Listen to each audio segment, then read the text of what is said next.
The red thong wasn't mine. It wasn't Maren's either. I'd know her underwear after 8 years of marriage.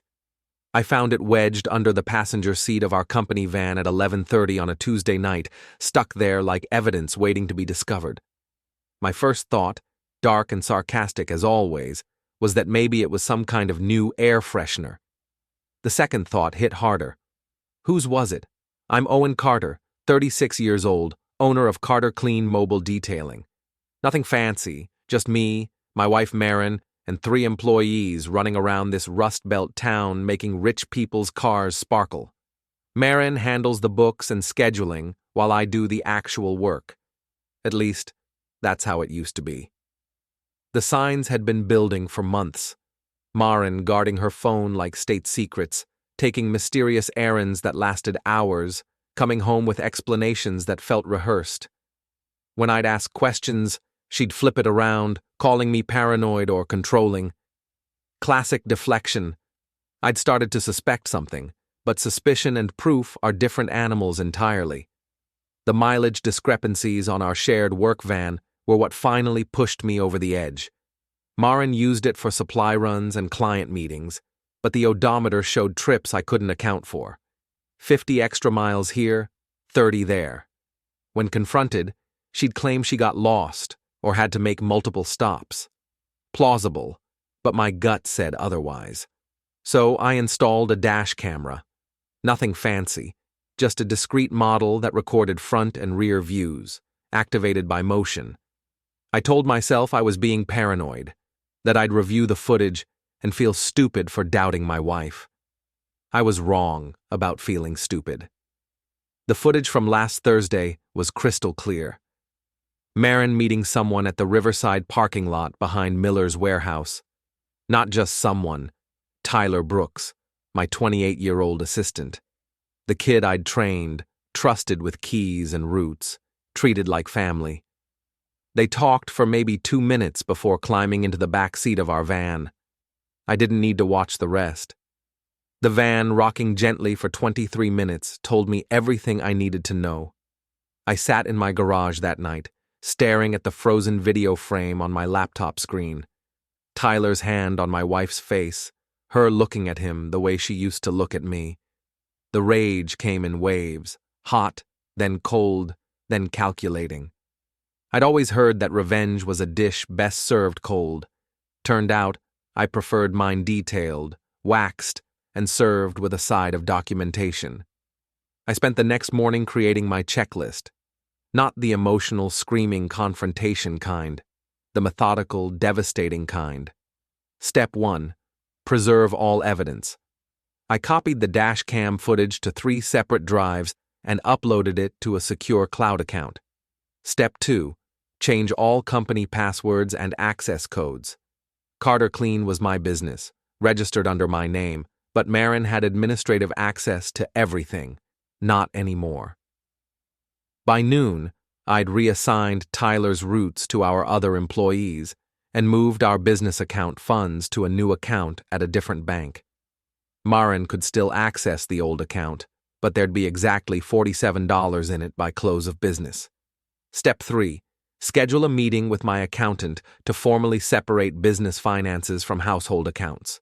Step 4. Consultation with a divorce attorney. Step 5. Notify our insurance carrier about a potential liability issue involving employee misconduct in a company vehicle. The beauty of being methodical is that emotion doesn't cloud judgment. I wasn't acting out of hurt. I was acting out of cold, calculated fury. There's a difference. Tyler showed up for work Wednesday morning like nothing had happened. 28 years old, cocky smile, always ready with a joke. He'd been with us for 2 years, and I'd genuinely liked the kid. Taught him everything about paint correction and ceramic coatings. Even recommended him for a raise last Christmas. "Morning, Owen," he said, grabbing his equipment from the garage. "Got that Lexus detail at 10, right?" "Actually, no," I said, not looking up from my paperwork. "Route change. Darla's taking the Lexus. You're on inventory duty today." His face shifted slightly. "Inventory? That's not really—" "It is now." I finally looked at him. "Problem?" Tyler studied my expression, probably trying to figure out if I knew something. Smart kid, but not smart enough. No problem, boss, just inventory's kind of a waste of my skills, don't you think? Your skills, I repeated. Right. Well, your skills are needed in the supply room. Counting bottles and checking expiration dates. Real, detail-oriented work. The sarcasm wasn't lost on him, but he couldn't call me on it without seeming insubordinate. He nodded and headed inside, probably thinking I was just having a bad day. If only it were that simple. Maren called around lunch, her voice artificially bright. Hey, honey, how's your day going? Productive, I said. Reorganizing some things, making sure everything's in its proper place. That's great. Listen, I might be late tonight. Mom needs help with some paperwork. Maren's mother, Lorna Voss, lived in the expensive part of town and treated me like hired help. The feeling was mutual. More paperwork, huh? Seems like there's a lot of that going around lately. What's that supposed to mean? Nothing at all. Just an observation. Have fun with your mother's paperwork. I hung up before she could respond. Let her wonder.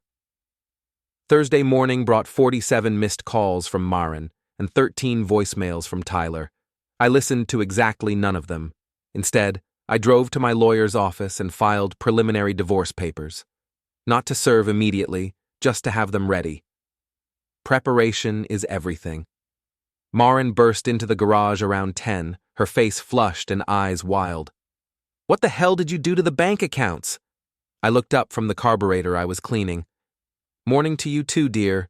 I reorganized our finances. Separated business from personal, like our accountant suggested last year. You remember? You said it was too much hassle back then. You can't just... There are bills, Owen. Automatic payments. The mortgage... We'll be fine.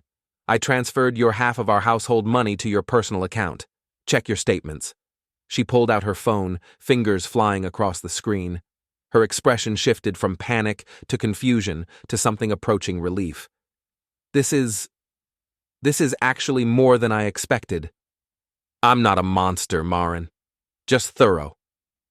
Tyler appeared in the doorway behind her, looking like he'd rather be anywhere else. Owen, we need to talk. Do we? About what? You know what. I set down my tools and really looked at him. 2 years I'd invested in this kid, taught him everything I knew about the business, trusted him with expensive equipment and client relationships, and this was how he repaid me. Actually, Tyler, I don't think we need to talk at all. In fact, I think you're done talking here permanently. Maren stepped between us. Owen, let's not do anything rash. Rash? I laughed, short and bitter. Maren, I haven't done anything rash. Everything I've done has been carefully considered and thoroughly documented. Speaking of which, I pulled out my laptop and turned it toward them. The dash cam footage was queued up to the moment Tyler's hand touched Maren's face. Would you like to explain this because I'm having trouble understanding it myself? The silence stretched for nearly a minute. Tyler's face went pale, then red, then pale again. Maren just stared at the screen like she could will it to show something different. It's not what it looks like, she finally said. Really? Because it looks like my wife and my employee having closeness in the back of my work van. What should it look like? Tyler found his voice. Owen, man, I'm sorry, it happened. We didn't plan it. You didn't plan it, right. So you accidentally drove to a secluded parking lot, accidentally climbed into the back seat, and accidentally screwed my wife for 23 minutes. Is that your story? It's more complicated than... No, Tyler, it's really not. I closed the laptop. You're fired. Clean out your locker and leave your keys on the counter. You've got 10 minutes. You can't just fire me without cause. Employee misconduct, misuse of company property, violation of workplace conduct policies. I've got plenty of cause, and I've got it on video. Would you like me to explain that to the unemployment office? Or better yet, to your girlfriend? What's her name again? Jessica? Tyler's jaw tightened. You're a real piece of work, you know that? I'm thorough. There's a difference. 9 minutes, Tyler. He stormed out, Maren trailing behind him. I could hear them arguing in hushed tones by his locker, but I didn't care what they were saying. The first phase was complete.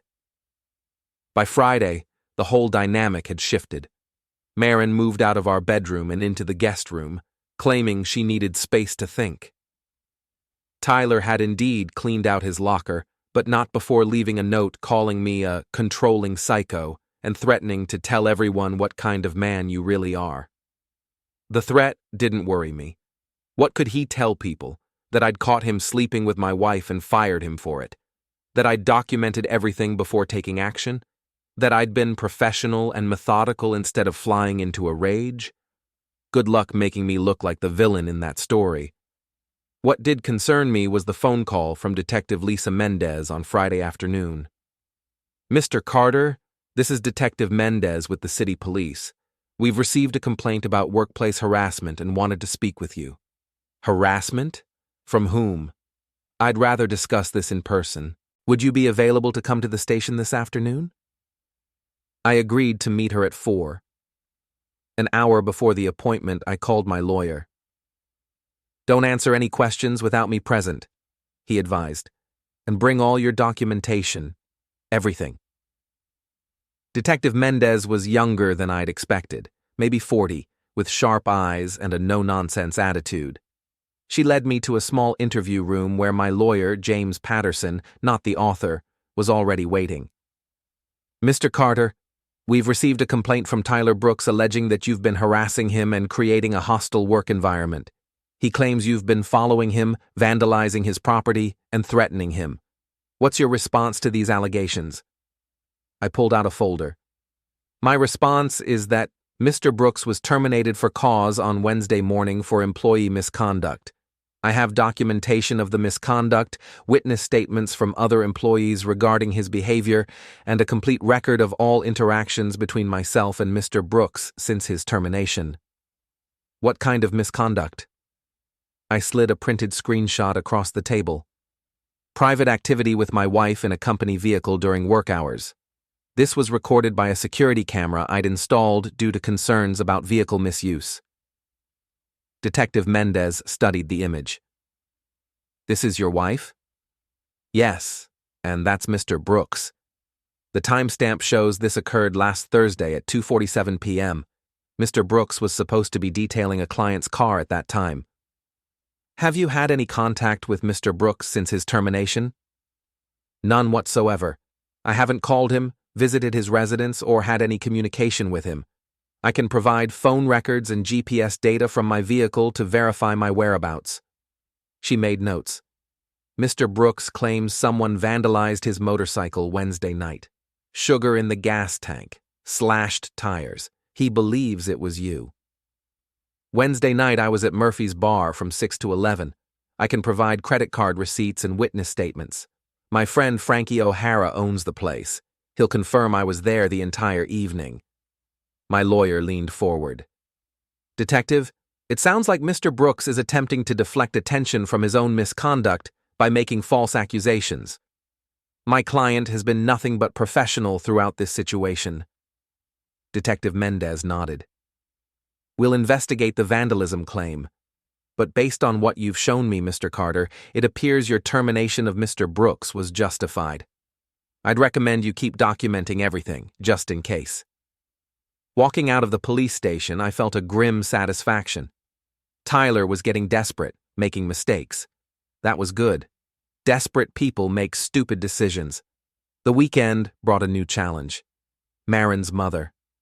Lorna Voss called Saturday morning, her voice dripping with condescension. "Owen, we need to discuss this situation like adults." "What situation is that, Lorna?" "Don't play dumb. Maren told me what happened. You're destroying your marriage over a momentary lapse in judgment." "A momentary lapse in judgment. Is that what we're calling adultery now?" "Marriage is work, Owen. It requires forgiveness and understanding. Maren made a mistake, but that doesn't mean you should throw away 8 years over it." I almost laughed. "Lorna, let me ask you something. If you caught your husband having closeness with another woman in your car, would you consider it a momentary lapse in judgment?" That's different. No, it's not. It's exactly the same.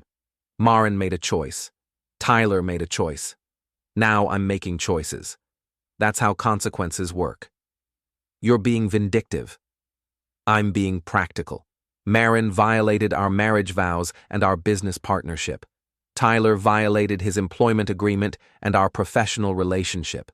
I'm simply responding appropriately to their actions. She hung up on me. 20 minutes later, Maren called. My mother says you were rude to her. Your mother called to lecture me about forgiveness. I wasn't interested in the sermon. Owen, we need to talk, really talk, about what happens next. What happens next is simple. You find somewhere else to live, we divide our assets and we get divorced. I keep the business, you keep your car and half the household savings, clean and simple. What if I don't want a divorce? Then you should have thought about that before sleeping with Tyler. Monday brought more complications.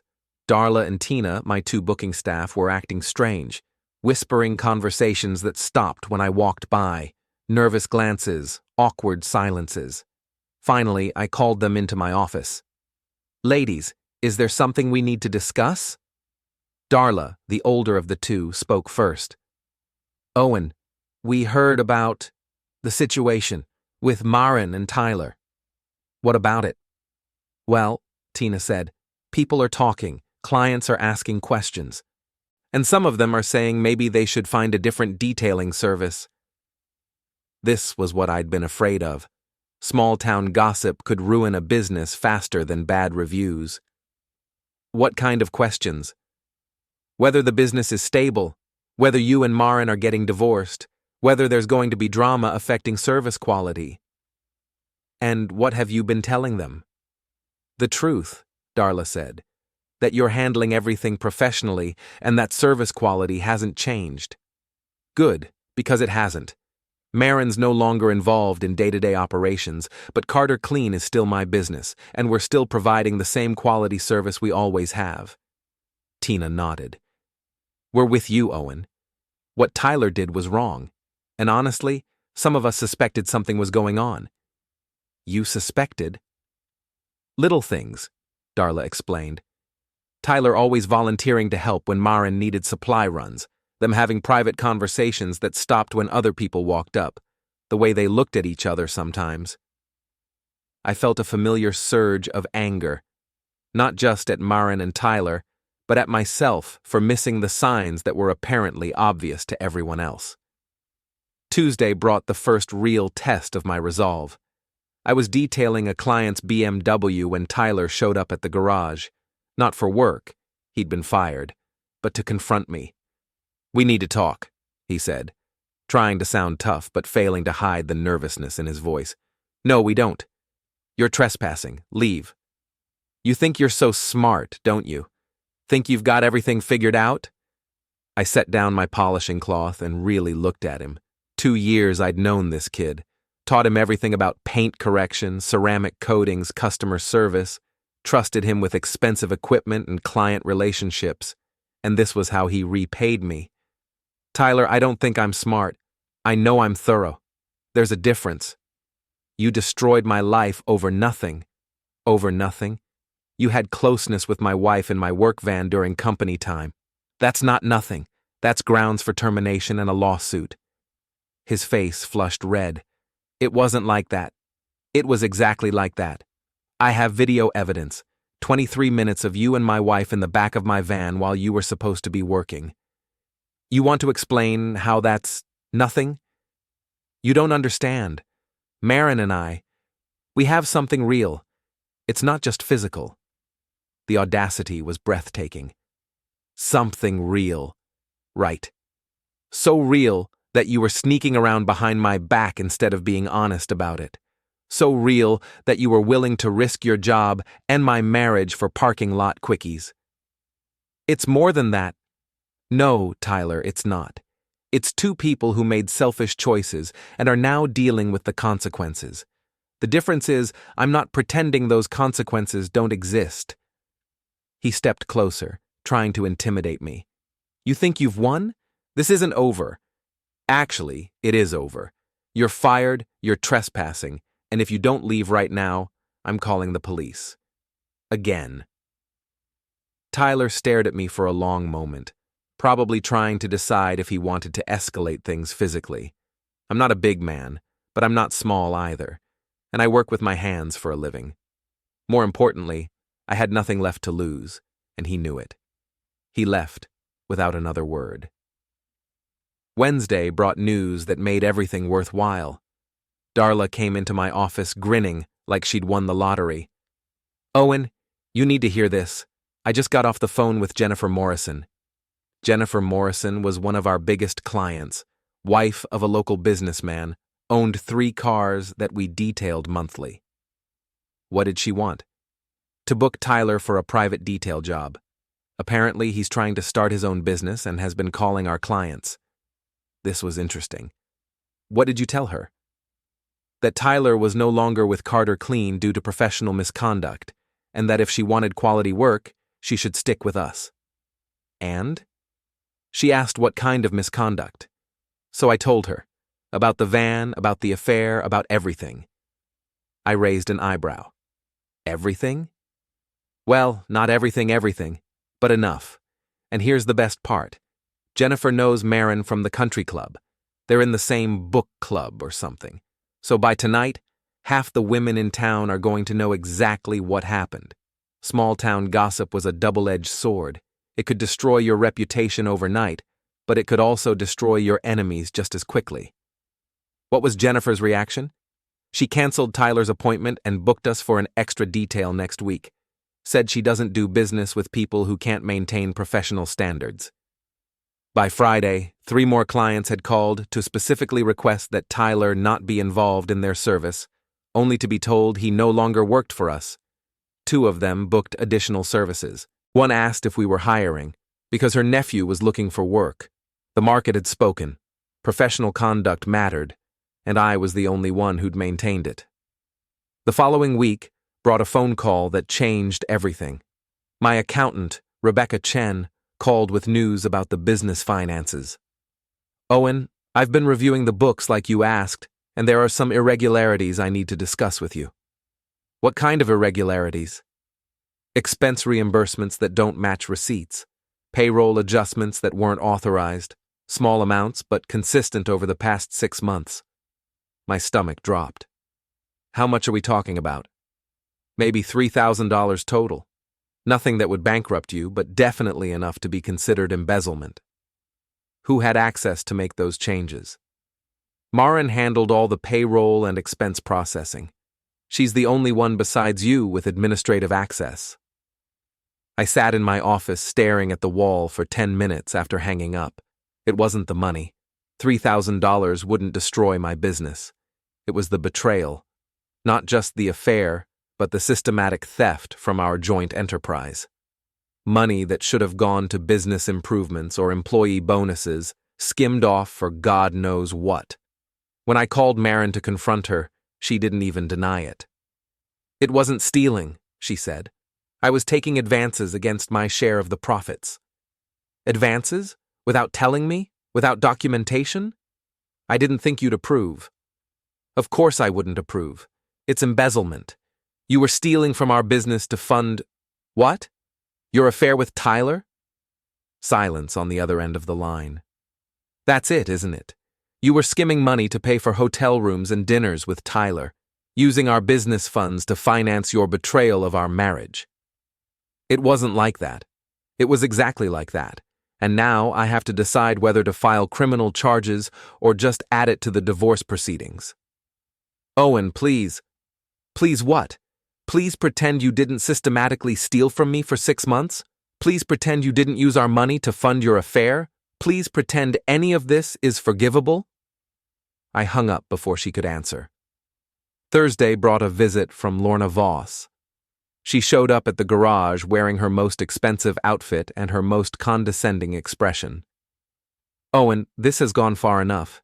You're destroying Maren over a mistake." "A mistake? Lorna, your daughter had an affair with my employee, used company funds to pay for it, and violated every agreement we had, both personally and professionally. That's not a mistake. That's a pattern of deliberate choices. Marriage requires compromise, not this kind of compromise. I'm not compromising my self-respect, my business integrity, or my financial security because your daughter couldn't keep her legs closed. Lorna's face went white with rage. How dare you? How dare I what? Tell the truth? Your daughter is an adulteress and a thief. Those aren't opinions, they're facts backed up by video evidence and financial records. If you think you're going to humiliate my daughter publicly, I don't have to humiliate her publicly. She humiliated herself. I'm just not helping her cover it up. Lorna left threatening legal action. I called my lawyer and told him to expect papers. He laughed and said to bring it on. The divorce proceedings moved faster than I'd expected. With video evidence of adultery and financial records showing embezzlement, Maren's lawyer advised her to settle quickly rather than fight in court. She'd get half our household savings, her car, and her personal belongings. I'd keep the business, the house, and my self-respect. Tyler, meanwhile, was discovering that starting a business wasn't as easy as he'd thought. 3 potential clients had called me to verify his employment history. I told them the truth, that he'd been terminated for misconduct, and that I couldn't recommend him for professional services. His Yelp page had 2 reviews, both 1-star, from clients complaining about missed appointments and poor communication. The final piece of my revenge came together when I got a call from Detective Mendez. Mr. Carter, I wanted to update you on the vandalism investigation. We found security footage from a gas station near Mr. Brooks's apartment. The perpetrator was actually his ex-girlfriend, Jessica Martinez. Apparently, she found out about his affair with your wife and decided to get even. I almost felt sorry for Tyler. Almost. Will charges be filed? That's up to Mr. Brooks, but he's indicated he doesn't want to pursue it. Probably doesn't want the affair becoming part of a public court record. Smart move. The last thing Tyler needed was more public attention on his poor life choices. By the end of the month, Carter Clean was actually doing better business than before. Word had spread about my professional handling of a difficult situation, and several new clients had specifically requested our services because they respected how I'd maintained business standards despite personal turmoil. Maren moved in with her mother temporarily, then found an apartment across town. We spoke only through lawyers. Tyler's business venture failed within 6 weeks, and he took a job at a chain auto parts store for $12 an hour. Jessica Martinez moved to another state. The final divorce decree was signed on a Tuesday morning in October. 8 years of marriage dissolved in 20 minutes of paperwork. I walked out of the courthouse feeling lighter than I had in months. 3 months after the divorce was finalized, I got a call that surprised me. It was from Jennifer Morrison, the country club client who'd canceled Tyler's appointment. Owen, I have a proposition for you. The country club is looking for an exclusive detailing service for member vehicles. Guaranteed 20 cars per week, premium rates. Are you interested? The contract was worth more than double my previous monthly income. Professional conduct and thorough documentation had paid dividends I'd never expected. There's just one condition, Jennifer added. The club board wants to meet with you first. They want to hear directly from you about how you handled the situation with your employee and wife. Apparently, several members have businesses and they're impressed with your professionalism. The meeting was scheduled for the following Friday. I spent the week preparing, but not in the way most people would expect. I didn't practice speeches or prepare excuses. I simply organized my documentation and prepared to tell the truth. The country club boardroom was intimidating. Mahogany table, leather chairs, oil paintings of late rich men. 5 board members, all successful business owners, all studying me like I was applying for membership rather than a service contract. Mr. Carter, the chairman began, we've heard about the situation with your former employee and ex-wife. Tell us how you handled it. I pulled out my folder. I documented everything, followed proper procedures, and maintained professional standards throughout. When I discovered employee misconduct, I preserved evidence, consulted with legal counsel, and terminated the employee according to company policy. When I discovered financial irregularities, I worked with my accountant to quantify the damage and pursued appropriate remedies. At no point did I let personal emotions compromise business operations. And the divorce? Was handled through proper legal channels with full documentation of the causes. My ex-wife received fair compensation despite her misconduct, and business operations were never interrupted. One board member leaned forward. How do we know you won't bring personal drama to our facility? Because there is no personal drama. The situation has been resolved through appropriate legal and business channels. My ex-wife and former employee are no longer factors in my business operations. Another member asked, "What did you learn from this experience?" That documentation is everything. That professional standards matter more than personal relationships, and that handling difficult situations properly actually enhances business reputation rather than damaging it. The chairman nodded. The contract is yours, Mr. Carter. We appreciate working with someone who understands that business success requires maintaining standards even when it's personally difficult.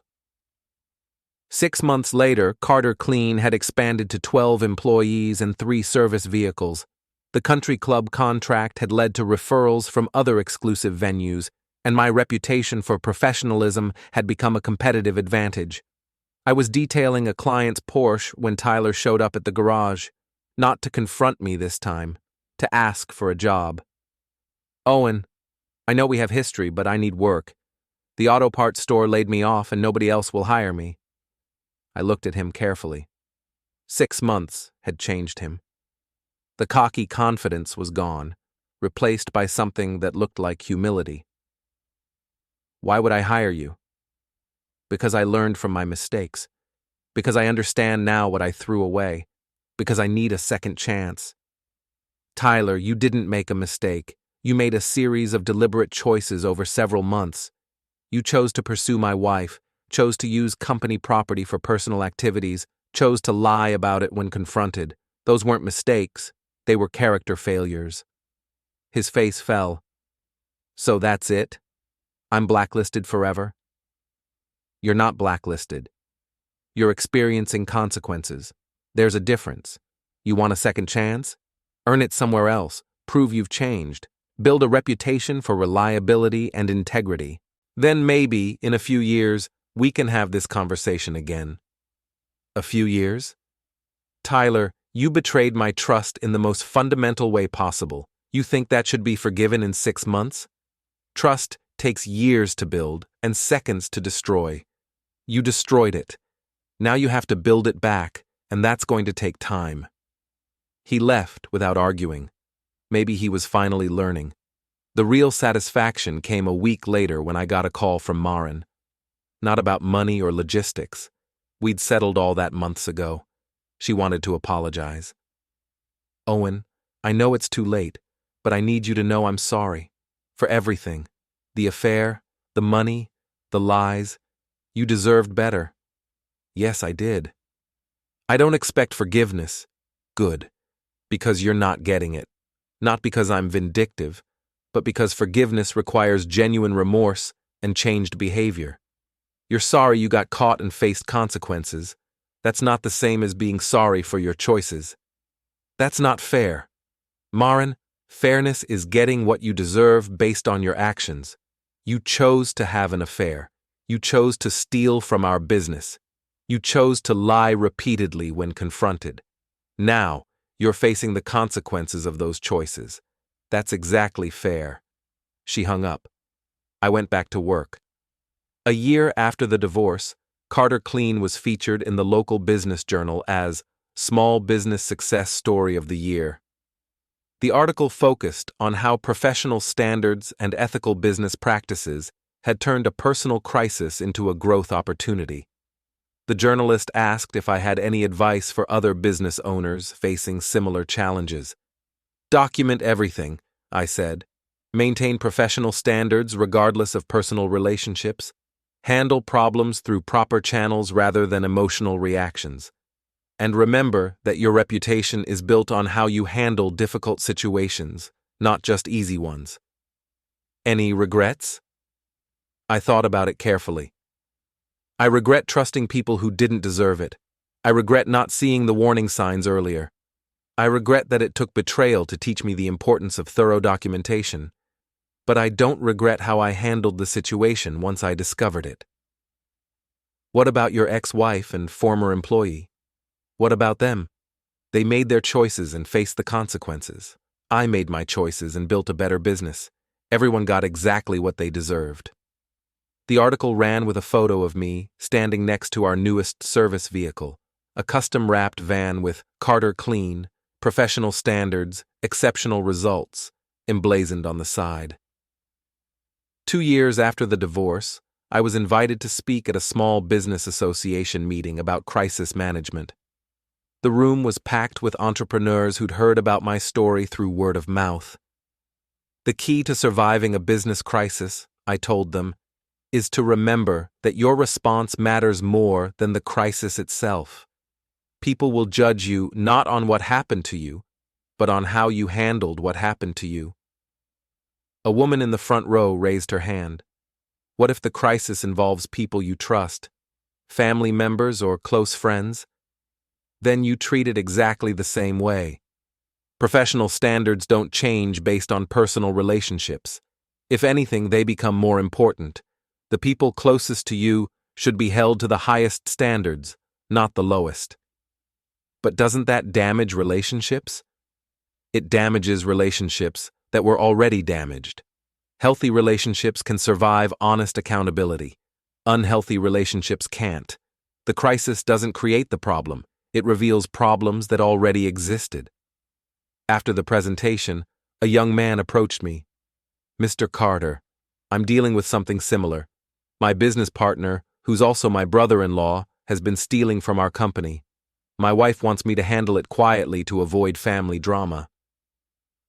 "Handle it properly," I told him. "Document everything, consult with professionals, and follow appropriate procedures. Family drama is temporary. Business reputation is permanent." "But what if it destroys my marriage?" "Then your marriage was already destroyed. You just didn't know it yet. A spouse who asks you to compromise your integrity to protect their family's reputation isn't protecting your marriage. They're protecting themselves at your expense." He nodded thoughtfully. "Did you ever remarry?" "Not yet. I'm focused on building my business and rebuilding my ability to trust. When I'm ready to share my life with someone, it'll be with someone who shares my values about honesty and accountability." "Any prospects?" I smiled. "Actually, yes. Her name is Sarah. She owns a small accounting firm, and she thinks my documentation skills are impressive rather than obsessive. Turns out there are women who appreciate thorough men."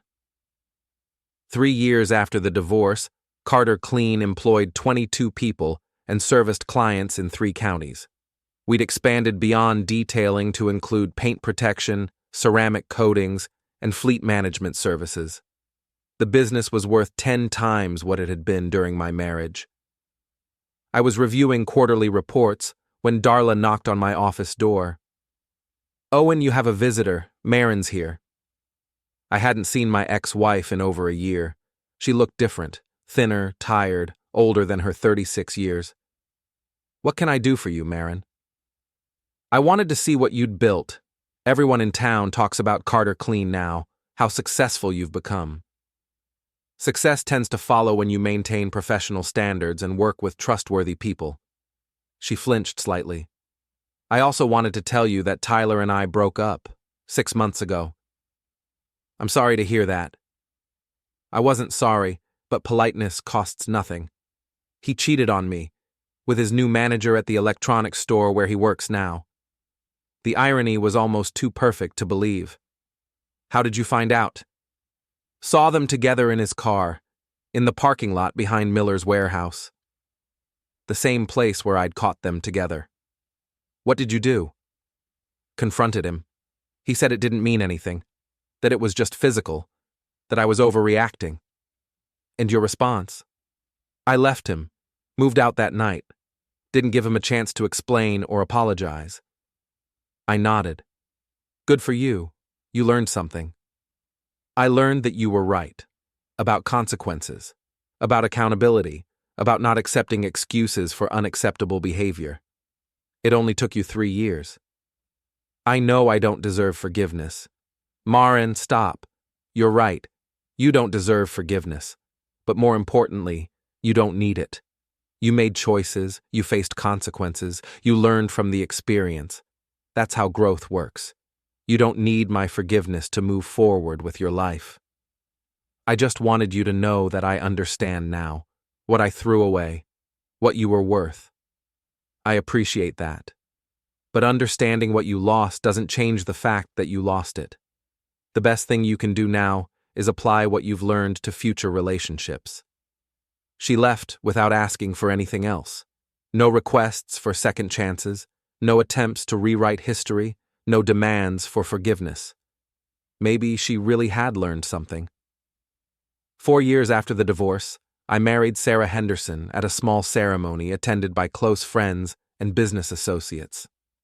The reception was held at the country club where Carter Clean had exclusive detailing rights. During my wedding toast, I said, 4 years ago, I learned that betrayal can be a gift.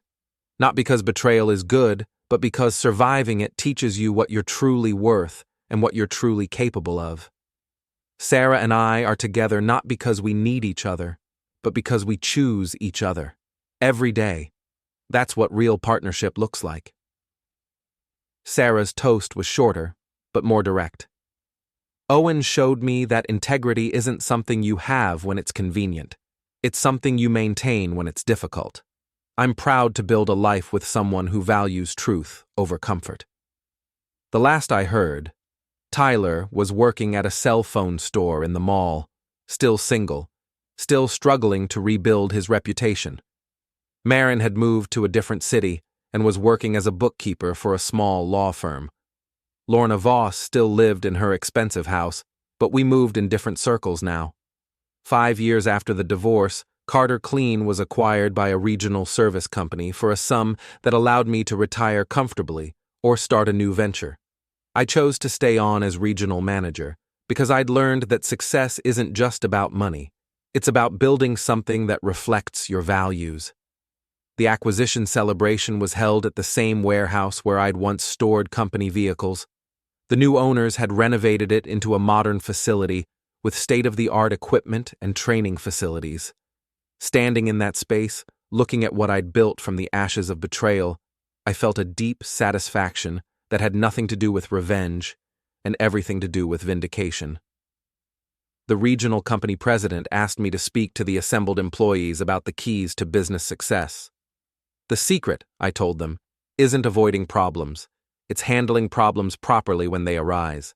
Document everything. Maintain professional standards. Work with trustworthy people. And remember that your reputation is built one decision at a time, especially the decisions you make when no one is watching. A young employee raised his hand. What if you make a mistake? How do you recover? You own it, you fix it, and you learn from it. The difference between a mistake and a character flaw is what you do after you realize you were wrong. What about forgiveness? Don't people deserve second chances? People deserve consequences. Whether they get second chances depends on what they do with those consequences. Some people learn and grow. Others just get better at hiding their problems. The key is learning to tell the difference. After the celebration, Sarah and I drove home past the old neighborhood where Maren and I had lived together. The house had been sold to a young couple with children. There were toys in the yard and a minivan in the driveway. Any regrets? Sarah asked. I thought about it carefully. 8 years of marriage, 2 years of rebuilding, 5 years of growth. The betrayal that had felt like the end of the world had actually been the beginning of a better one. None, I said. Everything happened exactly as it should have. And I meant it. People say revenge is